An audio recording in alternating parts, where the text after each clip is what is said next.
দেখো ভাইরা, খুব ভালোভাবে খেয়াল করে দেখো। তোমাদের এসএসসি লেভেলে এগুলো তোমরা যদি মুখস্থ করতে পারো তাহলে হয়ে যাবে, আর কিছু লাগবে না। তো দেখো, তো এটা হচ্ছে মূলত গ্রুপ 1, ঠিক আছে? এই যে G1 দ্বারা মূলত আমি গ্রুপ 1কে বুঝিয়েছি। আর এগুলো আছে মূলত ক্ষার ধাতু, ঠিক ঠিক আছে?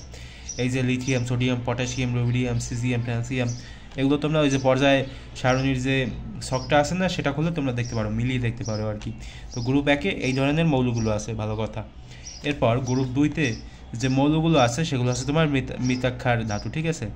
তো সেগুলো আছে তোমার বেরিলিয়াম, ম্যাগনেসিয়াম, ক্যালসিয়াম, এই যে এগুলা। তো সেটা তোমরা পর্যায় সারণীতে খুব ভালোভাবে দেখতে পারবা যে গ্রুপ 2-তে কী কী ধরনের মৌল আছে সেটা। আচ্ছা, গেল। এরপর আছে তোমার মুদ্রা ধাতু। মুদ্রা ধাতু নিয়ে আমি একটা শর্ট ভিডিও বানিয়েছিলাম এর আগে, সেটা হয়তো অনেকে দেখছো। যে মুদ্রা ধাতুগুলো হচ্ছে তোমার গ্রুপ 11-এর মৌলগুলো, সেগুলো হচ্ছে তোমার গ্রুপ 11-এর মৌলগুলো হচ্ছে তোমার মুদ্রা ধাতু, সেগুলো হচ্ছে তোমার কপার, এরপর সিলভার, গোল্ড, এগুলো হচ্ছে তোমার মুদ্রা ধাতু। মুদ্রা ধাতু কেন? কারণ এগুলো দিয়ে মুদ্রা তৈরি করা হয়, সেজন্য।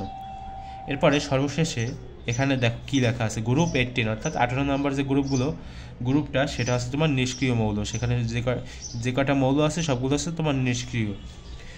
এই যে এখানে দেখো কী কী লেখা আছে, হিলিয়াম, নিয়ন, অর্গন, এরপর ক্রিপ্টন, জেনন, রন্টোনেজিয়াম। তো এটার উচ্চারণটা আমার ঠিক মনে নাই। তো যাই হোক, তো তোমরা সেগুলো বই খুলে একটু দেখে নিতে পারো যে বিষয়টা কী। আর তোমাদের যদি এগুলো আয়ত্তে থাকে, মানে তোমাদের মনে যদি এগুলো সবসময় থাকে, তাহলে কিন্তু তোমরা পরীক্ষায় যে ওই যে এমসিকিউগুলো আসবে সেখানে কিন্তু তোমরা একটা ভালো একটা মার্ক উঠাতে পারবে। কারণ 2-3টে এমসিকিউ হয়তো এখান থেকে দিয়ে দিতে পারে, ঠিক আছে? 2-3টা দিবে না, হয়তো 1-2টা তোমরা পেতেও পারো এখান থেকে।